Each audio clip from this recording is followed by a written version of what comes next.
ओम नमः शिवाय। Good vibe CEO sessions के पहला एपिसोड डिवोशन एंड स्पिरिचुअलिटी में आपका स्वागत है। हम बात कर रहे हैं डिवोशन यानी भक्ति।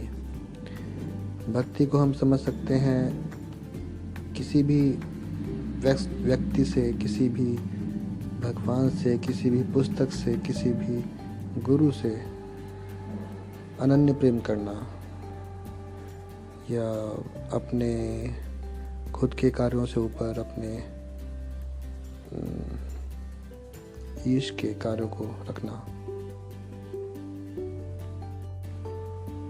वहीं स्पिरिचुअलिटी की अगर बात करें तो आध्यात्मिकता से हमारा तात्पर्य है कि आप अपने से ऊपर किसी हायर सेल्फ को के एग्जिस्टेंस को अपनाकर अपनी दैनिक दिनचर्या को की कार्यवाही करें। जैसे आप कोई भी कार्य कर रहे हो तो अपने द्वारा कार्य ना कहकर उसे ये कहना कि ये कार्य मेरे द्वारा कराया गया है, और सम नेचर कह लो या कोई और कह लो या आपके अंदर की आत्मा कह लो कि वो आपसे ये काम करवा रही है। तो इसे क्या है, आध्यात्मिकता कहते हैं। इसमें क्या है, हमें अपने कर्मों के बंधनों में उलझने से मुक्ति मिल जाती है। जैसे ये मेरा है, ये तेरा है, जैसे गीता में भी कृष्ण जी ने कहा गया है। तो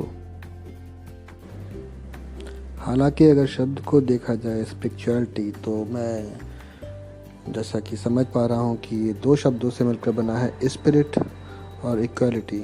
जैसे अगर आपको खुद को स्पिरिचुअलिटी में जाना अगर कहेंगे या स्पिरिचुअलिटी को अपनाना कहेंगे, तो आपको खुद को स्पिरिट लेवल पर आपको ये मानना पड़ेगा। आपको ऐसा कुछ भी करने से बचना पड़ेगा जिस पे आपका शरीर तो दूषित हो या ना हो, लेकिन आपकी आत्मा दूषित होती है। तो उन सब चीज़ों से बच के और सत्कर्म करके आप स्पिरिचुअल बन सकते हैं या आध्यात्मिक इंसान बन सकते हैं। और ऑन द अदर साइड अगर भक्ति की हम बात करें तो भक्ति में तो सब कुछ ही आपके ईश्वर का होता है। जैसे अगर आप कृष्ण की भक्ति करें या प्रभु राम की भक्ति करें या शिव जी की भक्ति करें, तो उसमें आप सभी जैसे राममय हो जाएगा या सभी कृष्णमय हो जाएगा। जैसे इस्कॉन में आप संतों को देखते हैं या डिवोटीज़ को देखते हैं, और सभी शिवमय हो जाएगा। जैसे आप कांवड़ यात्रियों को देखते हैं, कुंभ के टाइम देखते हैं, सभी गंगामय हो जाता है। तो जैसे जो भी होता है अच्छे के लिए होता है, एपिक्टेटस ने कहा था, कृष्ण ने भी गीता में कहा है। लेकिन दूसरा है कि होई सोही जो राम रचि राखा। तो ये दोनों ही बातें हैं, समान कह सकते हैं, लेकिन एक में जो है आध्यात्मिक होने का आप अनुभव करेंगे और दूसरे में जो है आप प्रभु श्री राम की भक्ति का अनुभव करेंगे। आपको दोनों ही गतियाँ बराबर ही आपको प्रदान करेंगे। दोनों ही शब्द, दोनों ही दोहे आपको समान गति प्रदान करेंगे। लेकिन जहाँ पे मैं आध्यात्मिक और भक्ति की बात कर रहा हूँ, वो इन दो पंक्तियों से अच्छा समझ पाना बहुत आसान हो जाएगा। जैसे श्री कृष्ण ने कहा है, जो होता है अच्छे के लिए होता है, जो आज तुम्हारा है कल किसी और का था, परसों किसी और का होगा। और इसी तरह से तुलसीदास जी की चौपाइयों में से है कि होई सोई जो राम रचि राखा। होता वही है जो राम रचते हैं, जो राम चाहते हैं वही होता है। आप कितने ही प्रयत्न कर लें, कितने ही प्रयास कर लें, लेकिन राम की इच्छा से अच्छा कुछ नहीं होता। तो दोनों ही पंक्तियों में एक असीम शक्ति है, आप महसूस करके।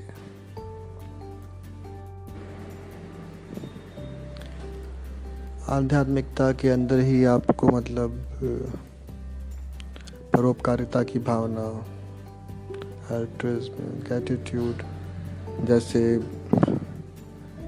भावनाओं का समावेश होता है, जिससे आपकी सोच, आपकी आपकी थॉटफुलनेस, आपके विचार विचार करने की क्षमता को बहुत प्रबलता मिलती है।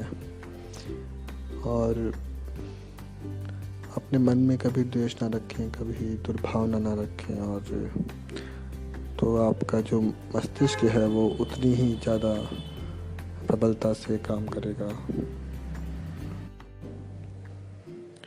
पॉजिटिव अगर चीज़ें सोचेंगे आप तो आपको अच्छे ही रिज़ल्ट मिलेंगे। और अगर आप किसी के भी बारे में अगर आप गलत सोचेंगे या बुरा सोचेंगे तो आपके पास भी वो परिणाम अभी नहीं तो बाद में लौट के आ सकते हैं। लाइफ को अगर आप देखना चाहें तो लाइफ को आप कैसे भी बना सकते हैं, आप अपनी मर्ज़ी से। आपका मन है, आप इसमें क्या क्या चीज़ डालने चाहते हैं और क्या क्या चीज़ निकालना चाहते हैं। जैसे अगर आप कोई चाय बनाते हैं तो उसमें आप अपना बर्तन ढक के रखते हैं, कोई बाहर से कोई गलत चीज़ आके उसमें ना पड़ जाए। इसी तरह आपको लाइफ को भी थोड़ा सिक्योर रखना पड़ता है। और जो जो चीज़ें आपको अच्छी लगती हैं वो चीज़ें आप उसमें डालते जाइए, और आपकी लाइफ जो है और भी स्वादिष्ट, और भी अच्छी, और भी निखरती जाएगी। आइए अब बात करते हैं हम magic of spirituality and magic of devotion की। जैसा कि हम बता चुके हैं कि स्पिरिचुअलिटी में डेली प्रैक्टिसेस में हम काफ़ी अच्छी गुड फीलिंग्स को फॉलो करते हैं, काफ़ी अच्छी गुड फीलिंग्स को हम कैरी करके चलते हैं अपने साथ में। तो ऑटोमेटिकली आप जो सोचेंगे या आपके जो टारगेट्स हैं उसको पॉजिटिव वाइब्रेशंस मिलेंगी। तो धीरे धीरे टाइम के साथ वो चीज़ें आपके साथ होने शुरू हो जाएंगी। जो आप ड्रीम करते हो वो आपके सूनर और लेटर पूरे होने शुरू हो जाएंगे। इसी तरह अगर हम बात करें भक्ति की, डिवोशन की, तो डिवोशन में आप डिवोशन की पावर को कभी लिमिटेड नहीं कर सकते। डिवोशन में ऐसे ऐसे मैजिकल थिंग्स पहले भी हो चुकी हैं और होती रहती हैं, जिसको आप ऐसे नहीं कर सकते किसी भी अन्य टेक्निक से या किसी भी चीज़ से। जैसे ये क्या है, ये तो आपके शरीर के अंदर है। अगर हम किसी के भी डिवोशन में उस लेवल पे जाते हैं तो हम एक तरह से उसको अपने अंदर महसूस करते हैं, like our own inner self. जैसे अगर किसी भी बड़े संत की बात करें, अगर वो राम भक्त है तो वो राम नाम का जाप करेगा। लाइक अगर हनुमान जी की बात करें तो हनुमान बाबा भी राम राम राम राम ही करते रहते थे। तो वो सब थिंग्स यहीं पे होती हैं, धरती पे ही होती हैं, और मैजिक भी यहीं पे होते हैं, धरती पे ही होते हैं। अच्छे अच्छे संतों के बारे में आपने सुना होगा, यूट्यूब पे देखा होगा। बहुत ही प्रख्यात संत हैं, बहुत करिश्मे करने में सक्षम रखते हैं, क्षमता रखते हैं, सक्षम हैं। और इसी तरह आप भी अगर खुद में स्पिरिचुअल इंसान बन जाएंगे, अगर आपके पास आप खुद से फील करते हैं कि किसी भगवान की तरफ, किसी ईश्वर की तरफ, किसी देवी की तरफ आपका झुकाव है, तो आप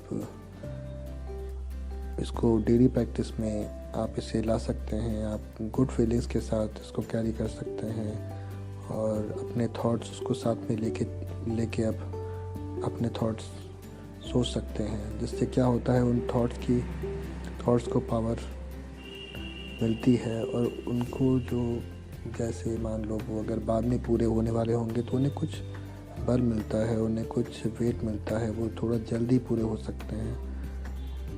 ओके, तो उम्मीद है आप समझ रहे होंगे। बाकी फ्रिक्वेंसी, थॉट्स, इन सब के बारे में हम और लेटर में और डिटेल्स में बात करेंगे आने वाले एपिसोड्स में।